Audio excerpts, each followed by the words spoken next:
One of my side gigs is I work as a track and field starter for high schools. And so some of these races where they run, if you like track and field, you know, the staggered starts, they can't hear your voice without an amplifier. So I have a little portable amplifier. Can you hear me okay? Oh, yeah. Okay. Start running. No, I don't do the running. Just to clarify, I'm a retired attorney. I practiced for about 45 some odd years, and I retired about 11 years ago. My specialty for most of my career was in estate planning for individuals such as yourselves, and that tended to involve a fair amount of charitable giving, you know, giving to organizations like yours. I want to emphasize the word retired. My license is inactive. When you're practicing, you have to attend continuing education courses on a regular basis and really stay up with what's going on in the law. And this is an area that does evolve and change over time. And so some of the detailed specifics that I was familiar with have changed somewhat over the years, but I think what I'm going to talk to you about is more in general terms, and then if something catches your attention and you want to follow up further, go to your own professional advisor, your attorney, your CPA, and get advice that pertains to your specific situation, because we're all a little different, and the assets that we own and the family situations and all the various nuances can change. So I'm here to kind of give you some general ideas, maybe spark some interest in something that you want to pursue further. Before I get into that, I have to commend you on what you've done with this organization. Eric and David gave us a little tour of the area and pointed out some of the acquisitions you've made over the years, and it's really great. As Eric mentioned, I've been involved with the San Diego River Valley Conservancy, which includes the entire river valley all the way from Volcan Mountain down to the coast. And so I've been a kind of a side observer of what you all have been doing, and I commend you for your what you've done. My interest in this area, I guess, goes back to when I was about 6th, 7th grade, somewhere in there, and I grew up in Orange County, and my parents sent me to Episcopal summer camp here at Camp Stevens, and had a great time. And I guess it's still in business. Oh, yeah. I'd like to go over and kind of see it again.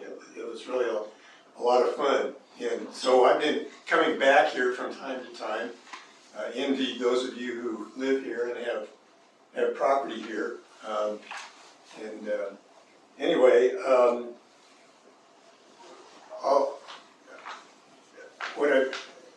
you're all interested in philanthropy, I assume, or you probably wouldn't be here. You wouldn't be involved in this organization. And I'm sure you've all, from time to time, made contributions to the Volcan Mountain Foundation,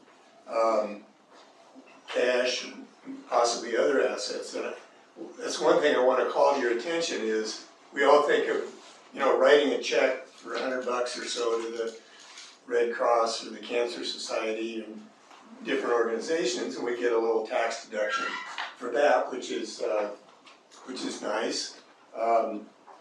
There are some limitations on how much of a deduction you can take depending on your adjusted gross income. But there are other ways you can make contributions other than just writing a check. You can make donations of various assets that you're just looking around. I think most of you are retired or close to it, and you may have assets that you've acquired, you're moving into smaller quarters, or you have an apartment building that it's becoming a little burdensome to manage, and you're looking for a way to dispose of it. And don't overlook giving it to an organization such as Volcan Mountain Foundation to probably sell and utilize the proceeds from it. If you sell, as you know, if you sell an asset that you've held on to for a long time, for the most part, you're going to realize a significant capital gain if it's gained in value over the years. Whereas if you give it to a charitable organization, you get a tax deduction for the full fair market value of the asset that you're giving away. Now, you don't necessarily have to give 100% of it away. Let's say you do have an investment property. You could donate an undivided 10% share or 50% share to the organization and put it up for sale. You have to make a conveyance of that interest before you sell it. You can't sell the asset and say, oh, I want to give $10,000 to the foundation, because you'll realize the gain on the asset, full gain. You would get a deduction for that check you write out of the proceeds, but by donating it ahead of time, you get a tax deduction for the fair market value that you donated. Other assets, you know, if the stock market, if you've been invested over the last 20 years or so, maybe not over the last 6 months, but over the last 20 years or so, you've got assets that have increased substantially in value, and those are prime suspects for making donations, because you get a tax deduction for the fair market value of the stock or whatever other asset you're giving, rather than selling it and realizing the gain and having to pay the capital gain tax on it. Another thing to think about, and I'm sure some of you listen to PBS and KPBS here in San Diego, and you'll hear, if you got that old car and you want to get rid of it, donate it to PBS. Well, there's an outfit in San Diego, I don't remember the name of it off the top of my head, but if anybody's interested, I can dig it up. And they're actually in the business of accepting donations of automobiles and then taking them to auction, and then they'll distribute the proceeds to the charitable organization of your choice. So it's really convenient. I had a friend of mine, I'm in the Rotary Club down in Carlsbad, and one of our members was giving up his car, and so we arranged for this outfit, whose name I can't remember, they came out, picked it up, and did all the paperwork and everything, and in a couple of weeks he got a documentation that he had made a donation of the value of the car, and told him what the value was. Let's see. As I'm going along, if anybody has any questions, feel free to interrupt me and ask questions, corrections. Let's see. Oh, also, if you've been in business and you have a privately held company or stock in a privately held company, you know, that's something to consider as a gift. One thing I'd like to emphasize, especially at the age I'm at, where I have retirement benefits hanging out there, IRAs, and there's a provision in the law where you can make donations. Well, first of all, let me back up. With your IRAs, as you know, you have to take out what are called required minimum distributions, RMDs. And those are based on the value of the assets in your account as of December 31st of, say, 2024. And that tells you, and then there's a factor based on your age. You have to take out a certain dollar amount the following year. So all of that money, well, most of it, there are some exceptions, but most of it would be ordinary income to you. Well, there's a provision in the law that says you can make direct donations out of that IRA to a charitable organization and get a deduction of your required minimum distribution. So let's just say, for example, your required minimum distribution for this year is $50,000. Well, you can make a direct distribution to the foundation of, say, $10,000, and that reduces your required minimum distribution by that $10,000. So you'd only have to take out $40,000.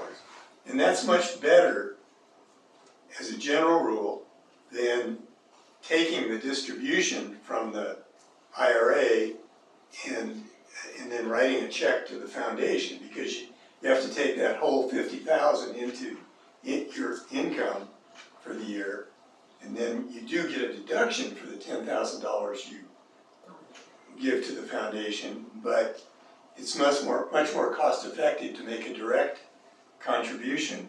Now, you have to be careful with this one, because the requirement is that it be a direct distribution to the charitable organization.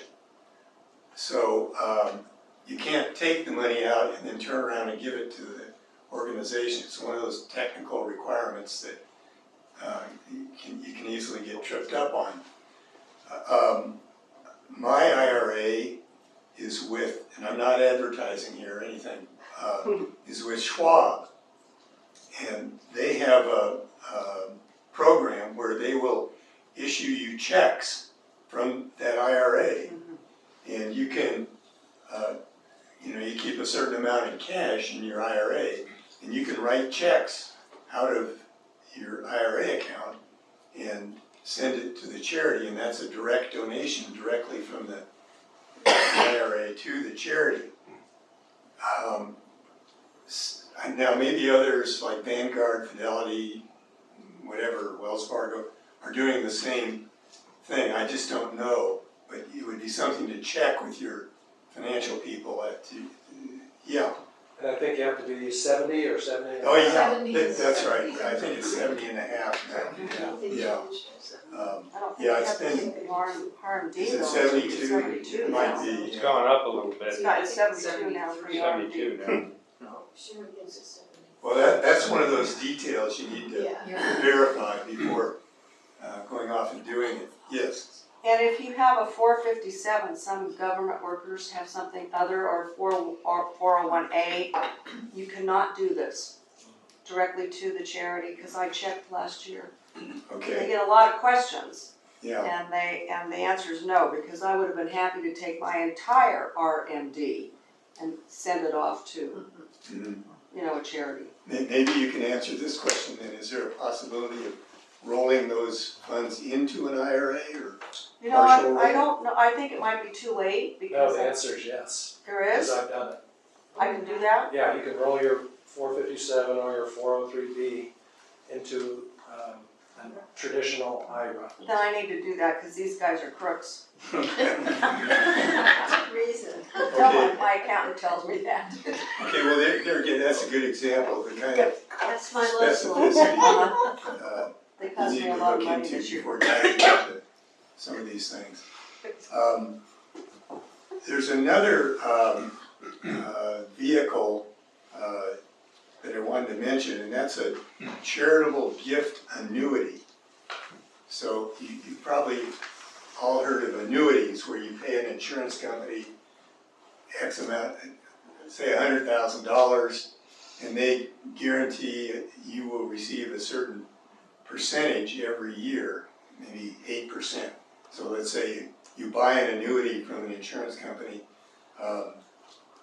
you have $100,000, you pay for it each year, depending on your age, they'll give you a return. They're betting that you're going to die sooner than your life expectancy, and what you want to do is outsmart them and live to 110.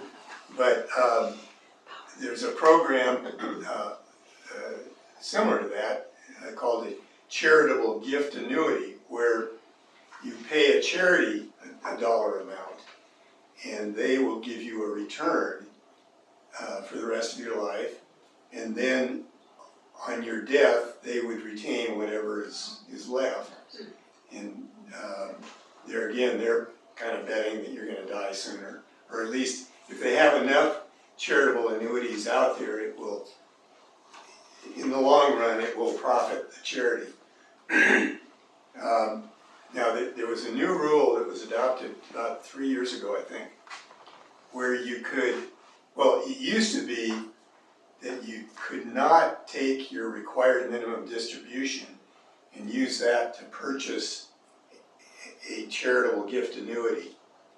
It was just one of those rules. Well, they changed that, and as of 2 years ago, you could take out as much as $100,000 in a year, give it to the charity, and take back an annuity. Now, in my case, I did this for a couple of my charities that I wanted to benefit. And at that particular age, I got an 8.1% return. I think I was 32. No, I was 80, I think. And so I got an 8.1, I can't remember. Got an 8.1% return, which, you know, is better than you can do with a CD. And so that was my alternative, was to invest in CDs. But I was able to reduce my required minimum distribution. So in that particular year, I was able to report a lot less income because I was taking this amount as a required minimum distribution. Does that make sense? Yeah. Okay. They've upped that amount. It was 100,000. I think it's up to about 106,000 now, something like that. It's a one-time thing. It's not something you can do every year. It was kind of nice for that year. I was benefiting myself, benefiting the charities, and felt pretty good. Let's see, there was another point I wanted to make on that. Oh, yeah.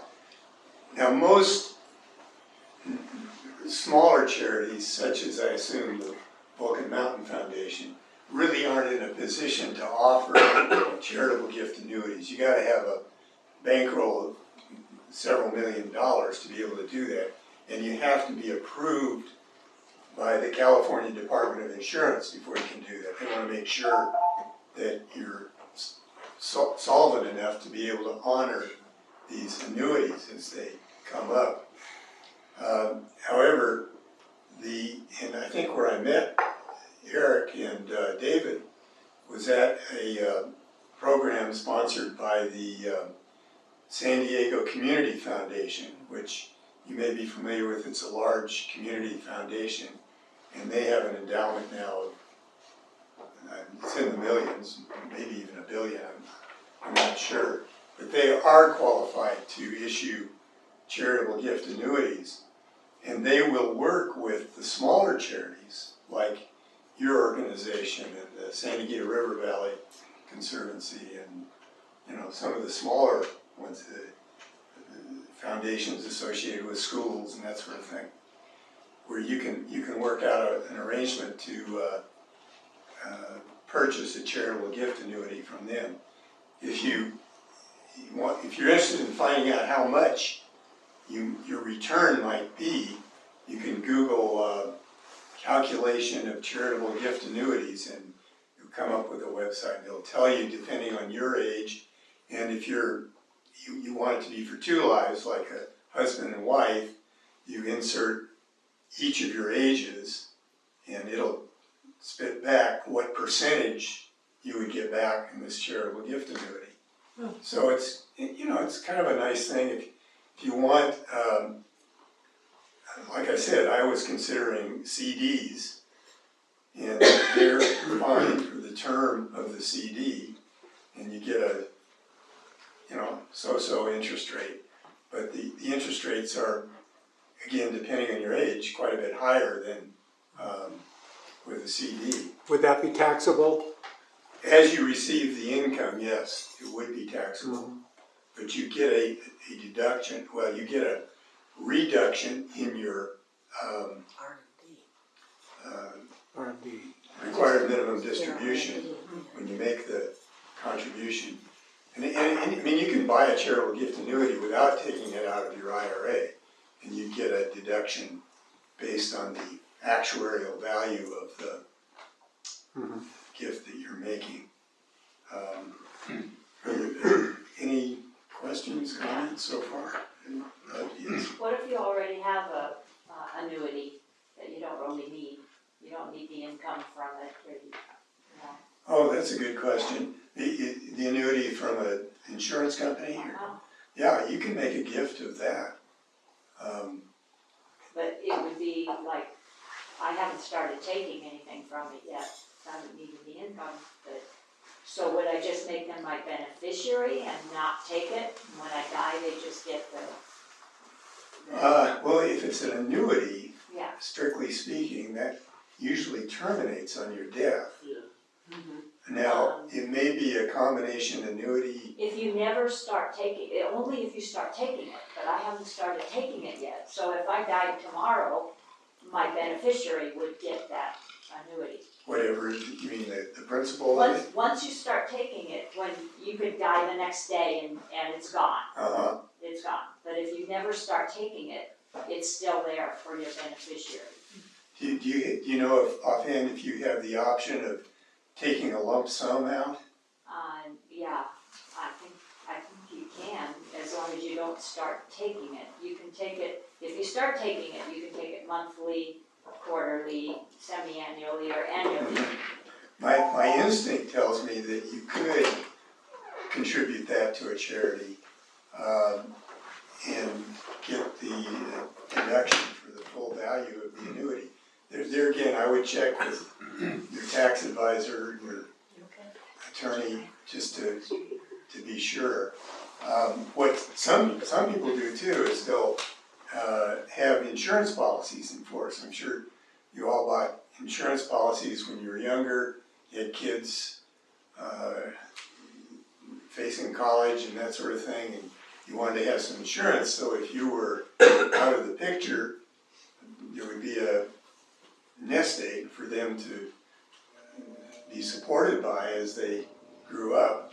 Well, a lot of us are to the age where our kids are hopefully grown and on their own. They really don't need it, but we keep those insurance policies in force.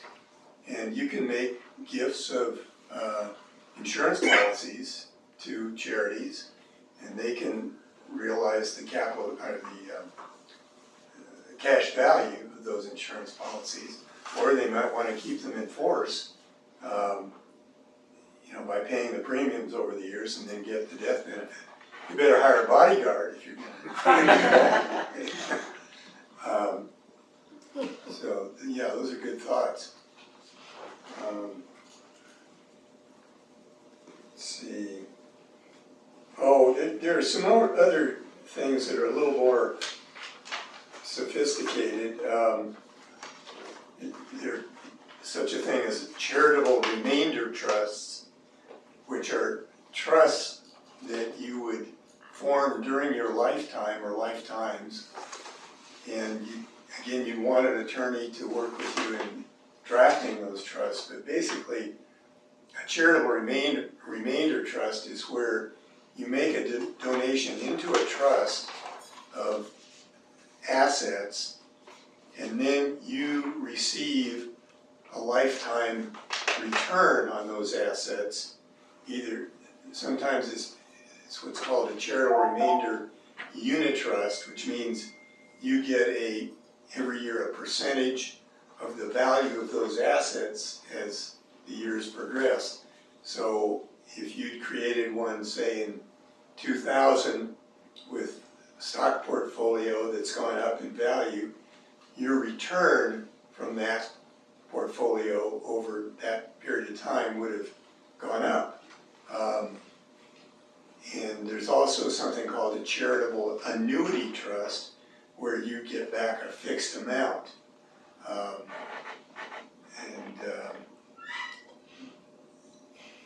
And you do get a charitable deduction at the time you make the original gift. There's also something that's less common in my experience as a charitable lead trust. Sometimes people who are extremely wealthy will set up these trusts where the charity will get the income from the property during this period of years that the trust goes on, and then at the end of that period, the assets will pass to probably your next generation. And it's a nice device for saving on estate taxes. I should make a little bit of mention about estate taxes, and we all know about the income tax that you pay every year based on your income and less deductions and so forth. But there's also the estate tax, which is imposed at death. Fortunately, well, depending on your point of view, the estate tax threshold has gone way up. Back when I was getting started in this business, it was down around $60,000, which these days is nothing. But now it's up around 12 or 13 million. So,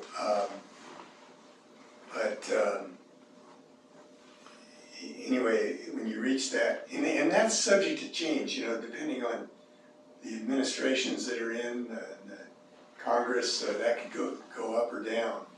And a lot of people think, well, I don't have to worry about the estate tax, but I would caution you that when one spouse passes away, it would behoove you to check with your tax planner to see whether it'd be advisable to file an estate tax return, even if you're well below the threshold for estate taxes.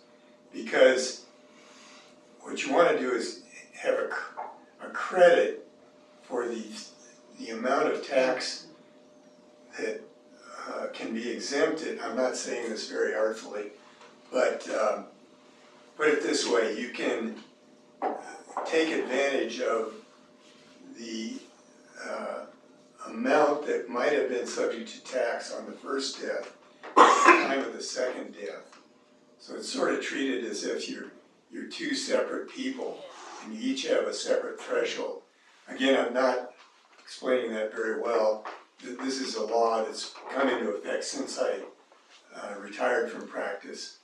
But anyway, that's just something to keep in mind. If one spouse dies, check with your advisor to see if it would be advisable to file an estate tax return. Okay, is there anything I haven't covered that, yeah? When you create a living trust and you designate a certain amount of money to go to a charity, could you tell us about that? Sure. Yeah, I guess I've kind of emphasized lifetime giving, but at the person's death, you can designate beneficiaries to receive your estate. You do that in your trust. Most people these days have living trusts, and I would encourage you to do that if you haven't already. And in that trust, you can designate a charity to receive a dollar amount or a specific asset or percentage of your estate. There are various ways of doing it. If you have kids that you want to provide for, you want to be careful you're not over donating. But also, let me emphasize this too. I was talking about individual retirement accounts and other retirement assets. You can designate beneficiaries of those assets. And that's a very tax efficient way to reduce both estate taxes and income taxes. Because if you, let's say you have an IRA that has, say, $100,000 in it, and you leave it to your kids, that's going to be subject to estate taxes if you're up in the threshold area, but also it's going to be taxable as income to your children. So it would be better to use your IRA or your other retirement plan to designate a charitable beneficiary, because they will receive 100%, 100 cents on the dollar, rather than it being reduced by income taxes or estate taxes. So, and I think this would apply too to the public employee retirement benefits, where you can designate beneficiaries. So if you're gonna provide for the Volcan Mountain Foundation, and you have retirement accounts, use those retirement accounts to name Volcan Mountain as the beneficiary. It'll be much more tax efficient. Leave other assets to your kids that won't be subject to income tax like they would be coming out of the retirement benefits.